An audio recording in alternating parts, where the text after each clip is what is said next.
Hello everyone. तो आज हम लोग बेसिकली मैट्रिक्स के जो हम प्रीवियस ईयर के अभी तक जितने भी क्वेश्चंस आए हैं वो सब सॉल्व करेंगे, ठीक है। तो पहला क्वेश्चन है जो 2024 में आया है, ए और बी आर सिमेट्रिक मैट्रिक्स।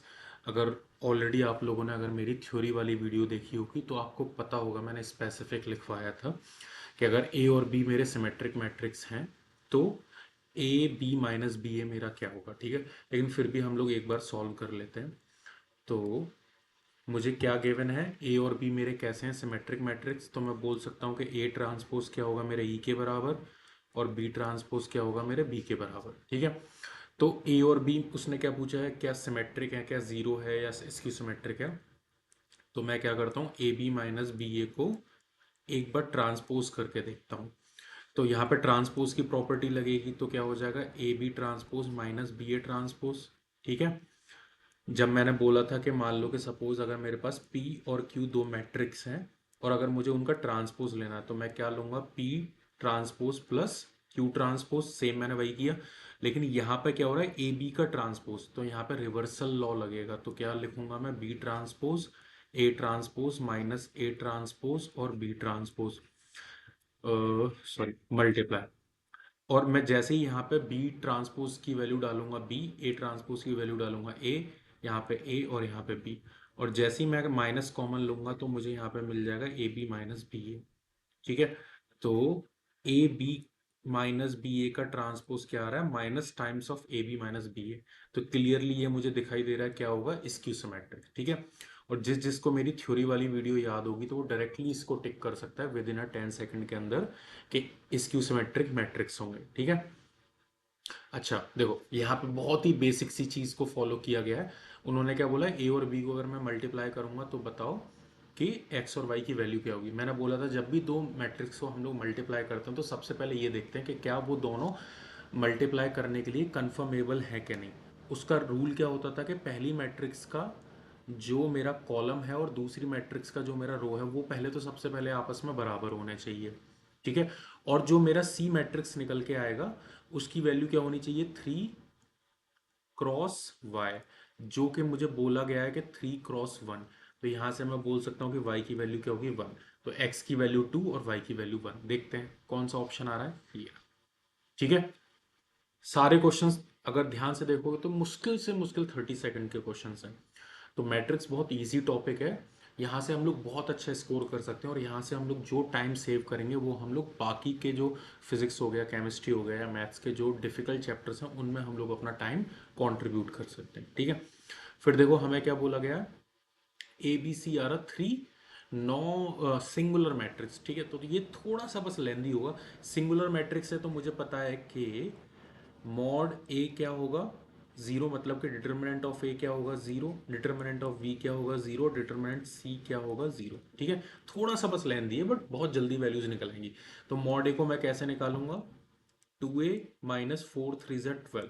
तो ये जीरो बराबर, यहाँ से a की वैल्यू क्या हो जाएगी, 6।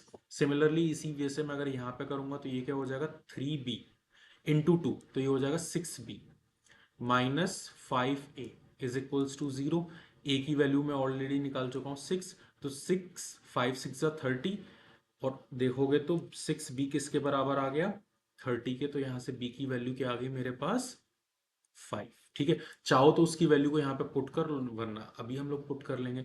तो अब मॉड सी तो वही same, a plus b plus c multiply by c minus a plus c multiply by c plus 1 किसके बराबर होना चाहिए, जीरो। ए और बी की वैल्यू को पुट कर लेते हैं। यहाँ पे मैं वैल्यू पुट करूंगा 6, यहाँ पे वैल्यू पुट करूंगा 5 और ए की वैल्यू को पुट करूंगा 6, ठीक है।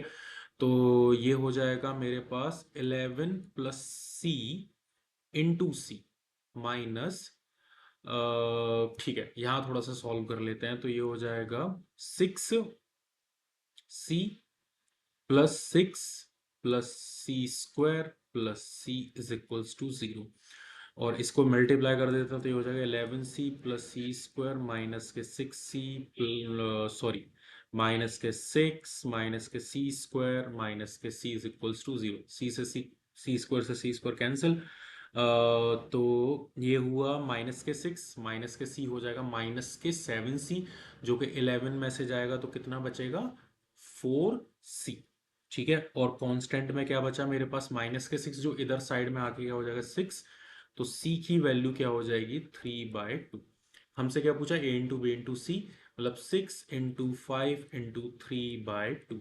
2 से ये हो जाएगा 3, 3 3 9 और 9 5 45। ये रहा मेरा ऑप्शन। ठीक है, सबके डिटर्मिनेंट को मैंने क्या कर दिया 0 और एबीसी की वैल्यू फाइंड करके मल्टीप्लाई कर दी। ठीक है, फिर हमसे क्या पूछा, if A is a square matrix and I is identity matrix this this this this. ठीक है, देखो इसमें क्या करेंगे हम लोग, बेसिकली यहाँ पे a माइनस बी का होल्स क्यूब लगाएंगे। तो ये हो जाएगा a इंटू आई का क्यूब, ए क्यूब माइनस बी क्यूब। तो b का जब मैं क्यूब करूंगा तो 2 का, चलो अभी इसको एक काम करते हैं, ऐसे लिख देते हैं, -3 बी, और ब्रैकेट में, सॉरी ब्रैकेट में हो जाएगा मेरे पास आई माइनस ए, आई माइनस ए। तो ये मैंने a माइनस बी का होल क्यूब ओपन कर दिया प्लस के 2a क्यूब। तो a अभी ऐसे ही रहने देते हैं। i का मैं कितनी भी बार क्यूब करूंगा, मतलब कि i की पावर अगर n होगा हमेशा क्या आएगा i, अगर i मेरा n अगर मेरा एक नेचुरल नंबर है तो। ठीक है, -2 का क्यूब क्या हो जाएगा, एक्सपोनेंट लगाना है, ये हो जाएगा a क्यूब, -2 3 6 और 6 ये हो गया।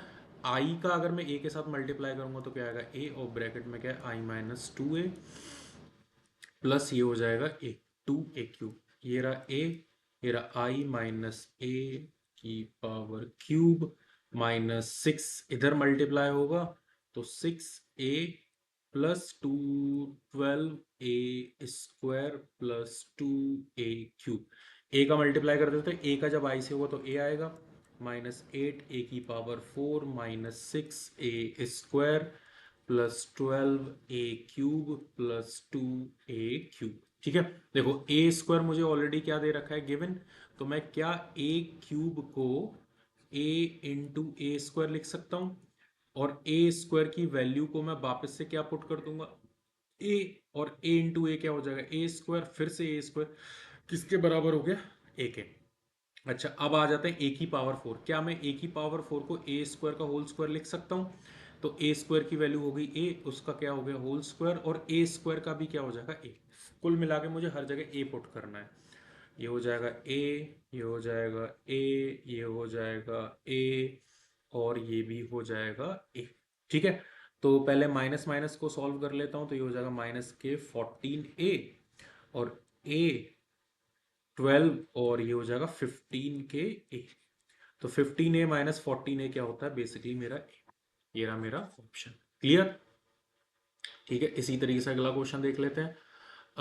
देखो डायरेक्टली दिख रहा है क्या क्या पॉसिबिलिटीज है। देखो 1 1 1, ठीक है, स्केलर है यस, डायगोनल है यस, स्क्यू सिमेट्रिक है नो, और सिमेट्रिक में जो यहाँ चीज आनी चाहिए वही यहाँ आना चाहिए, जो यहाँ है वही तो सिमेट्रिक। ठीक है, बस स्क्यू नहीं होगा, सॉरी सॉरी सॉरी, हाँ स्क्यू नहीं होगा, क्योंकि स्क्यू में हम लोगों ने क्या पढ़ा था कि डायगोनल में क्या होने चाहिए, सारे के सारे एलिमेंट्स जीरो, जो कि नहीं है। ठीक है, तो ये स्केलर मैट्रिक्स है, डायगोनल मैट्रिक्स है और सिमेट्रिक मैट्रिक्स है। ठीक है, सिमेट्रिक में क्या होता है, जो चीज़ यहाँ आनी चाहिए वही यहाँ आनी चाहिए, जो चीज़ यहाँ आनी चाहिए वही यहाँ आनी चाहिए, जो चीज़ यहाँ आनी चाहिए वही चीज़ यहाँ आनी चाहिए। ठीक है, क्लियर? ओके, तो हमें बोला गया है P और Q एंड R2 मैट्रिक्स, और पी क्यू का ट्रांसपोज क्या होगा, तो सबसे पहले तो हम लोग पी क्यू ही निकाल लेते हैं। तो ये होगा -1 2 1, और ये होगा -2 4 1। ठीक है, ध्यान से अगर मैं देखूंगा तो इसमें क्या है, 3 रोज हैं एक कॉलम है, तो ये बेसिकली क्या बन गया कॉलम मैट्रिक्स, और इसमें एक रो है और 3। तो 1 और 1 तो सेम है, मतलब कि हाँ मैं इन दोनों मैट्रिक्स का मल्टीप्लाई कर सकता हूँ, और जो मुझे आंसर मिलेगा उसका ऑर्डर भी क्या होगा 3 × 3।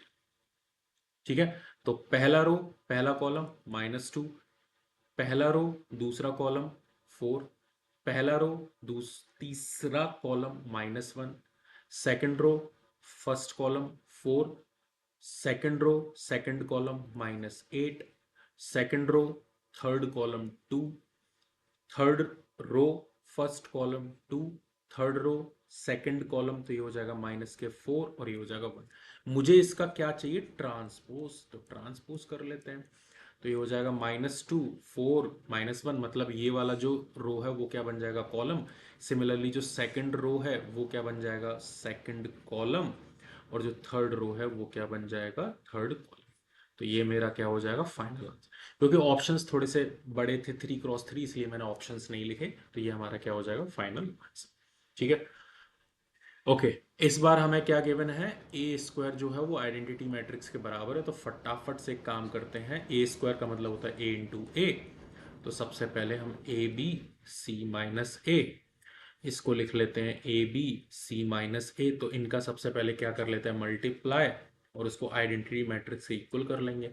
तो फर्स्ट रो ये रहा, तो ये हो जाएगा ए स्क्वायर प्लस बी सी। फिर से वही फर्स्ट रो सेकंड कॉलम, तो ये हो जाएगा ए बी, और ये हो जाएगा माइनस के ए बी।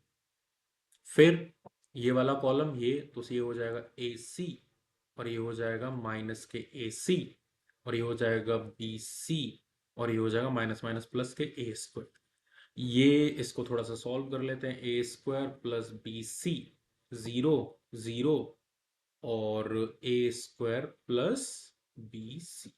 इसको किसके बराबर होना चाहिए, आइडेंटिटी मैट्रिक्स, मतलब 1 0 0 1। जैसे ही मैं इसको कंपेयर करूंगा तो मैं बोल सकता हूं कि ए स्क्वायर प्लस बी सी किसके बराबर आना चाहिए, 1। यही मेरा फाइनल आंसर है। देख लेते हैं किसमें मैच हो रहा है। तो देखो ये वाला ऑप्शन ए, इन दोनों को इधर शिफ्ट कर देते हैं, तो ये किसके बराबर हो जाएगा, सी। ठीक है।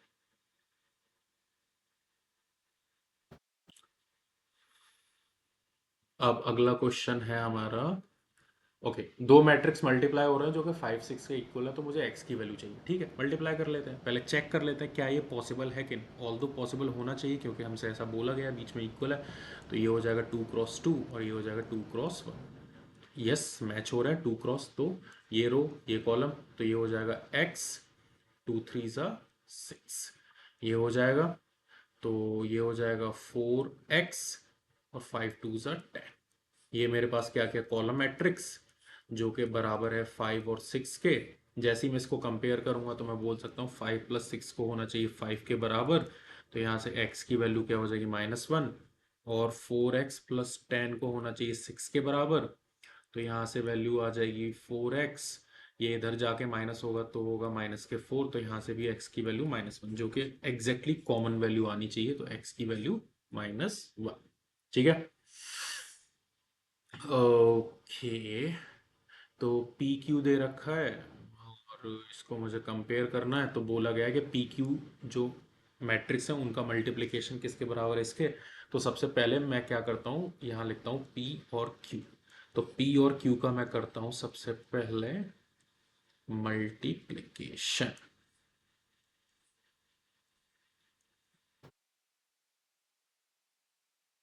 ठीक है, तो ये हो गया रो और ये हो गया कॉलम। तो 0 का बी के साथ होगा तो क्या मिलेगा, 0। ए का -a का -a बी के साथ होगा तो ए बी। फिर से 0, ये भी 0, परफेक्ट।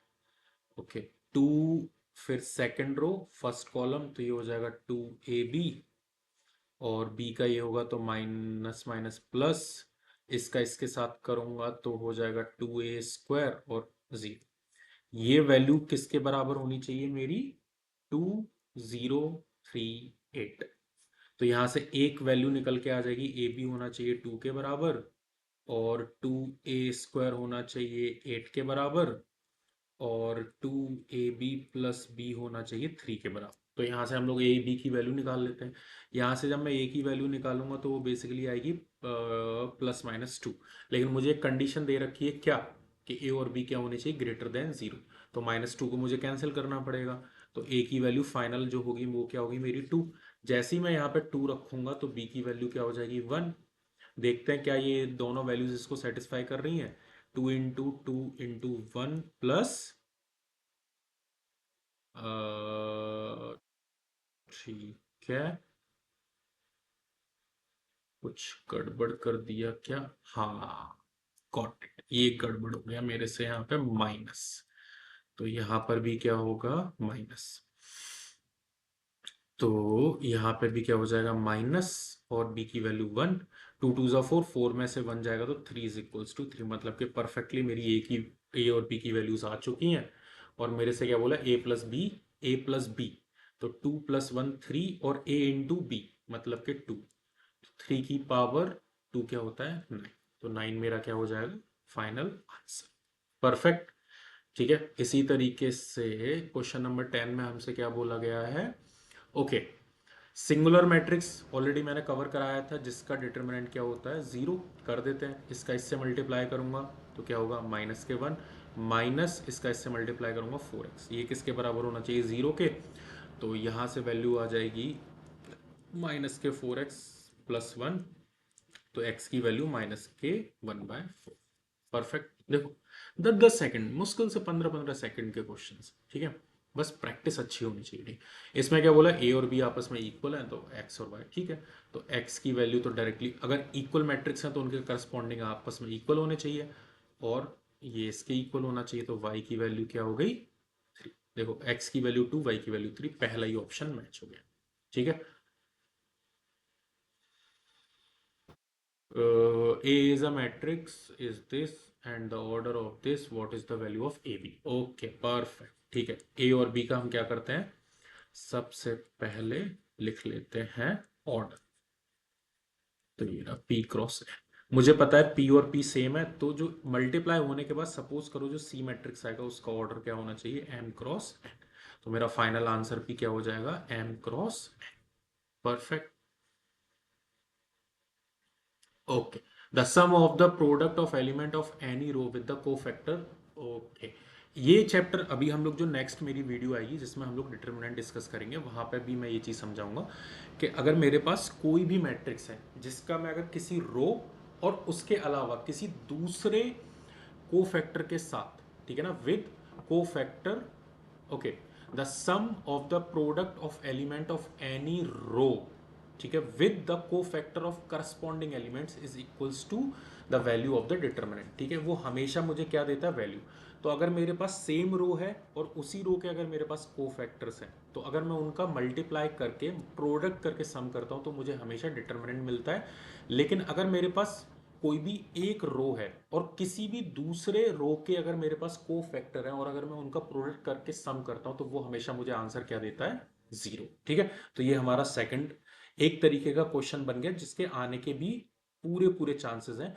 और हम लोग अभी नेक्स्ट वीडियो में जब डिटरमिनेंट डिस्कस करेंगे तो उसमें भी मैं ये चीज आपको नोट डाउन कराऊंगा। ठीक है, तो ये मेरे क्या हो गया, मैं ऐसा बोल सकता हूं कि any row with any cofactor, ठीक है, मतलब कि कोई दूसरा रो होना चाहिए और उसके अलावा किसी दूसरे रो के कोफैक्टर होने चाहिए, तो मेरा हमेशा डिटरमिनेंट क्या आएगा, सॉरी मतलब वैल्यू क्या आएगी 0।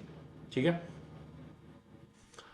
ओके, ये हमसे पूछा गया है, तो सबसे पहले हम लोग ए स्क्वायर निकाल लेते हैं, तो 3 1 - 1 2, और ये हो जाएगा 3 1 - 1 2, तो इस ये 3 3 9 -1, ये हो जाएगा 3, और ये हो जाएगा 2, तो प्लस के 2, ये मैंने गलती से 12 जैसा लिख दिया, ये हो गया, तो ये हो जाएगा -3, ये इससे मल्टीप्लाई होगा और ये हो जाएगा -1, तो ये हो जाएगा -2, फिर से ये हो जाएगा -1 और 2 2 ज़ा 4, तो ए स्क्वायर की वैल्यू मेरी आ गई 8 5 -5 और 3। ठीक है, वैल्यूज पुट कर देते हैं यहाँ पे। ठीक है, तो ए स्क्वायर की वैल्यू क्या हो गई 8 5 -5 3, और माइनस के 5 का भी मैं ए में अगर अंदर मल्टीप्लाई कर दूं तो 5 3 ज़ा 15, 5 -5 और 10, और आइडेंटिटी मैट्रिक्स 7, तो ये हो जाएगा 7 0 0 7। इसकी अगर मैं फाइनल वैल्यू निकालूंगा तो सारे करस्पॉन्डिंग को एक साथ ऐड कर देते हैं, तो ये 15 प्लस के और माइनस के 15 हो जाएगा 0, 5 और 5 हो जाएगा 5 -5 और प्लस के 5, ये भी अगेन 0, -5 माइनस माइनस प्लस, तो ये भी कैंसिल होकर ये भी 0, और ये हो जाएगा 3 -10 मतलब -7 और प्लस के 7 ये भी हो जाएगा 0। तो बेसिकली ये मेरा क्या आ गया नल मैट्रिक्स, तो इसका आंसर क्या हो जाएगा मेरे पास 0। ठीक है, परफेक्ट। बस मैंने अलजेब्रा अप्लाई किया है, मैट्रिसेस का एडिशन और सब्ट्रैक्शन और स्केलर मल्टीप्लिकेशन। ओके, तो ए और बी परफेक्ट। देखो एक काम करते हैं, इसका पहले मैं मैट्रिक्स का ऑर्डर लिख लेता हूँ। ये हो जाएगा 2 क्रॉस 3 और इसका हो जाएगा 3 क्रॉस 2। तो परफेक्ट मैच हो रहा है। तो जो मेरा आंसर होगा वो कैसा आना चाहिए? 2 क्रॉस 2। नॉट पॉसिबल, गलत है। इसका हो जाएगा 2 क्रॉस 3, ये भी नहीं होगा। इसका हो जाएगा 3 क्रॉस 1, ये भी नहीं होगा। और इसका हो जाएगा 2 क्रॉस 2, मतलब कि यही आंसर होगा। सोचो, मतलब मुझे मल्टीप्लिकेशन भी करने की जरूरत नहीं पड़ी, मैंने ऑर्डर के बेसिस पे ही अपना आंसर फाइनलाइज कर दिया। ठीक है, फिर इसके बाद आते हैं, ए मैट्रिक्स दे रखा है और बोला कि ट्रांसपोज ए के बराबर है। ओके, ये बेसिकली किसकी प्रॉपर्टी बोली है उन्होंने? सिमेट्रिक मैट्रिक्स की। अगर कोई भी मैट्रिक्स सिमेट्रिक है तो उसका ट्रांसपोज क्या होता है? ए के बराबर कर देते हैं। तो मैं ए ट्रांसपोज अगर निकाल लेता हूं तो ये क्या हो जाएगा? 3x y 0। ये किसके बराबर है? ए के, तो कर दो 3x y 0। तो देखो 3 से मैच हो रहा है, x को y के बराबर होना पड़ेगा, यहां पर भी x को y बराबर हो 0, मतलब कि ये मेरी कंडीशन हो गई, ये मेरा आंसर हो गया। बस देखो, 15-15 20-20 सेकंड के क्वेश्चन है। थ्योरी बस अच्छे से क्लियर होनी चाहिए, जिसके लिए मैंने प्रीवियस वीडियो बनाई थी, तो उसको एक बार जाके अच्छे से देखो, थ्योरी को नोट करो, नोट्स बनाओ, उसको एक बार रिवाइज करो और सीधा विद इन 10 सेकंड 15 सेकंड्स में आंसर आ जाए। ठीक है, ओके। तो मेरे से बोला है ऑर्डर, ओके। टू, तो जो ए मैट्रिक्स है मैं क्या काम करता हूँ उसका, ए का लिख लेता हूं मैं 3 क्रॉस बी -5, और बी का भी मैं ऑर्डर लिख लेता हूं 3 क्रॉस क्यू। और मेरे से बोला है कि पी और क्यू क्या है? आपस में इक्वल है। ओके, ठीक है, ठीक है। देखो, किसी भी दो मैट्रिक्स का मल्टीप्लिकेशन या एडिशन कब पॉसिबल होता है? जब उनके ऑर्डर्स बिल्कुल क्या होते हैं? सेम। तो P3 को 3 के बराबर होना पड़ेगा और P को Q के बराबर होना पड़ेगा, और ऐसा हमसे बोला भी गया है। ठीक है, तो इसका जो ऑर्डर होगा, ठीक है, उसको मैं चाहूं तो 3 क्रॉस P भी लिख सकता हूं और 3 क्रॉस Q भी लिख सकता हूं, क्योंकि इन दोनों को सेम होना पड़ेगा। ठीक है, इन दोनों में से मैच कर लेते हैं। 3 क्रॉस Q परफेक्ट मैच हो रहा है, ये भी नहीं होगा, ये भी नहीं होगा, ये भी नहीं। ठीक है, क्लियर। क्यू की जगह वो चाहते तो मैं यहाँ पे पी भी लिख सकते थे, कोई फर्क नहीं पड़ेगा, वो भी अपना अल्टीमेट आंसर होता। इफ द मैट्रिक्स ए दे रखा है और बोला है कि स्क्यू सिमेट्रिक है, देना ए प्लस बी प्लस सी। ठीक है, देखो सबसे पहले आ जाते हैं कि स्क्यू सिमेट्रिक क्या बोलता है, कि सारे के सारे ये एलिमेंट्स क्या होने चाहिए मेरे? 0। ठीक है, तो बी को क्या होना पड़ेगा? 0। और ये वाला जो एलिमेंट है ये इसके जस्ट माइनस टाइम्स होता है, पढ़ा हुआ है हमने। तो मैं बोल सकता हूँ ए को -2 के बराबर होना चाहिए और इसको इसके माइनस टाइम्स होना चाहिए, तो इसको क्या होना पड़ेगा? 3। तो a प्लस बी प्लस 3 जैसे ही करेंगे हम लोग, a plus b plus c 0 -2 +3, तो यहां से वैल्यू क्या आ जाएगी? 1। ये रहा मेरा ऑप्शन। ठीक है, चाहो तो इसको स्क्यू करके भी कंपेयर कर सकते हो, कोई फर्क नहीं पड़ेगा। इसका एक बार ट्रांसपोज लेके, इसका एक बार ए का ट्रांसपोज लेके -a के टाइम्स इक्वल कर दोगे, तब भी मेरे पास यही वैल्यूज आएंगी। ठीक है, हम लोगों ने इसकी सिमेट्रिक में क्या पढ़ा हुआ था कि डायगोनल पे पहले तो मान लो 0 होते हैं, अगर यहाँ पे x हुआ तो यहाँ पे -x होना पड़ेगा। मान लो अगर यहाँ पे -y हुआ तो यहाँ पे y होना पड़ेगा, और मान लो यहाँ पे c हुआ तो माइनस के c होना पड़ेगा, जस्ट। ठीक है, तो सेम मैंने वहीं से कंपेयर करके ए बी सी की वैल्यूज को फाइंड कर लिया। हेड, ओके, ठीक है। ये भी थोड़ा सा अच्छा सा क्वेश्चन है। इसको हम लोग यूज करते थे लीनियर इक्वेशन इन 2 वेरिएबल में, जब हमें उन 2 वेरिएबल्स की वैल्यूज को निकालना होता था, तो हम लोग क्या करते थे? या तो एलिमिनेशन मेथड लगाते थे, या सब्स्टिट्यूशन मेथड लगाते थे, या क्रॉस मल्टीप्लिकेशन। ठीक है, तो मुझे किसकी वैल्यू चाहिए? बेसिकली मुझे y की वैल्यू चाहिए। तो y की वैल्यू निकालने के लिए मैं करता हूँ माइनस प्लस माइनस, तो x x cancel, y plus y क्या हो जाएगा? 2y। और यहाँ पे क्या हो रहा है? माइनस, तो सारे करस्पॉन्डिंग एलिमेंट्स माइनस हो जाएंगे, तो 2 - 0 2, 1 -3 -2, 3 -7 विच इज -4, और 5 -9 भी क्या होगा? -4। ठीक है, मुझे किसकी वैल्यू चाहिए? y की। तो मुझे 2 का इधर जाके क्या करना पड़ेगा, डिवाइड 2 -2 -4 -4। और मुझे पता है जब भी मैं स्केलर मल्टीप्लाई करता हूं किसी मैट्रिक्स से तो वो अंदर जाके सारे के सारे करस्पॉन्डिंग एलिमेंट से मल्टीप्लाई होता है। तो जब मैं 2 का हाफ से मल्टीप्लाई करूंगा 1, इधर आएगा -1, इधर आएगा -2 और इधर आएगा -2। कोई ऑप्शन मैच हो रहा है? Yes, C option is a correct answer. ठीक है। Okay, if A B C are two matrix, okay मैंने लिखवाया भी था कि अगर ए और बी का आंसर जीरो है तो इसका मतलब ऐसा जरूरी नहीं है कि ए को जीरो होना पड़ेगा या बी को जीरो होना पड़ेगा। ठीक है, तो क्या क्या पॉसिबल है, देखो A may be a null matrix then B. ठीक है, हाँ, अगर ए जीरो हो जाए और बी जो है वो नल मैट्रिक्स ना हो तब भी आंसर आ जाएगा, बिल्कुल। बी अगर नल हो जाए, ए ना, ए में नॉट बी अ नल, तब भी आंसर आ जाएगा।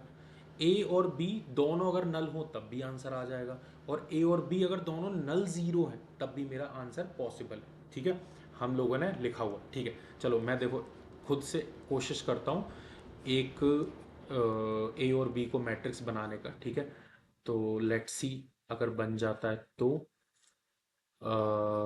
देखते हैं, होपफुली। तो इसका इससे करूंगा जीरो, इसका इससे करूंगा जीरो।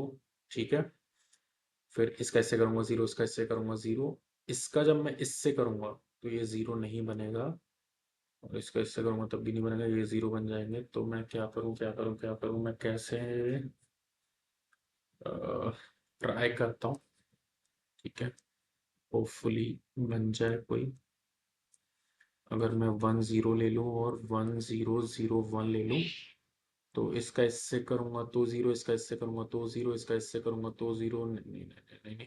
मान लो अगर मैं यहाँ पे जीरो ले लूँ तो भी जीरो, इसका इससे करूंगा तो जीरो कर देते हैं, इसका इससे करूंगा तो जीरो, इसका इससे करूंगा तो जीरो। हाँ देखो बन गया। ठीक है, ये दोनों नल मैट्रिक्स है, लेकिन जब मैं इसका मल्टीप्लाई करूंगा, देखो इसका इससे करूंगा तब भी जीरो, इसका इससे करूंगा तब भी जीरो, इसका इससे करूंगा तब भी जीरो, इसका इससे करूंगा तब भी जीरो। अब देखो ये दोनों मेरे पास कैसे हैं, नल मैट्रिक्स हैं, लेकिन जब मैं इनका मल्टीप्लाई कर रहा हूं तो मेरे पास कैसा आ रहा है, जीरो। तो भी ये भी ऑप्शन, तो इस वाले ऑप्शन के क्या होंगे, मेरे चारों के चार। ठीक है, तो मैंने जितने भी अभी तक क्वेश्चंस लिए, मैंने ऐसे क्वेश्चंस लिए जो कि एक दूसरे से कोई भी रिपीट ना कर रहा हूँ, और जो भी रिपीटेड क्वेश्चंस थे वो मैंने नहीं लिए। ठीक है ना, तो ये हैं हमारे पास प्रीवियस ईयर के क्वेश्चंस जितने भी आए हुए थे, और आप सब लोगों ने देखा होगा कि हार्डली 10 मिनट, मतलब 10 सेकेंड, 15 सेकेंड, 20 सेकेंड, मैक्सिमम से मैक्सिमम 1 मिनट। ठीक है, तो सोचो कि हम लोग मैट्रिक्स चैप्टर से कितना टाइम सेव करके हम लोग बाकी के जो टफ चैप्टर्स हैं, जैसे कि इंटीग्रेशन हो गया, प्रोबेबिलिटी हो गया, एओडी हो गया, ठीक है ना, वहां पे हम लोग अपना टाइम लगा सकते हैं, या कि बाकी और सब्जेक्ट्स हो गए, फिजिक्स हो गया, केमिस्ट्री हो गया। ठीक है, तो ये सारे पीवाईक्यूज थे इस चैप्टर के। नेक्स्ट वीडियो में हम लोग डिस्कस करेंगे क्या, डिटरमिनेंट, डिटरमिनेंट की इंपॉर्टेंट प्रॉपर्टीज, उसके की कॉन्सेप्ट्स। ठीक है, बाकी इस वीडियो में जो भी कुछ अच्छा लगा हो प्लीज कमेंट करो, कुछ भी और टॉपिक पढ़ना है कमेंट कर सकते हो, कुछ भी फीडबैक देना हो ओपनली कमेंट कर सकते हो। मैं डेफिनेटली आप लोगों के कमेंट पढ़ूंगा, और जैसा होगा उसी हिसाब से मैं भी अपनी अगली वीडियो को प्रिपेयर करूंगा। Okay, thank you.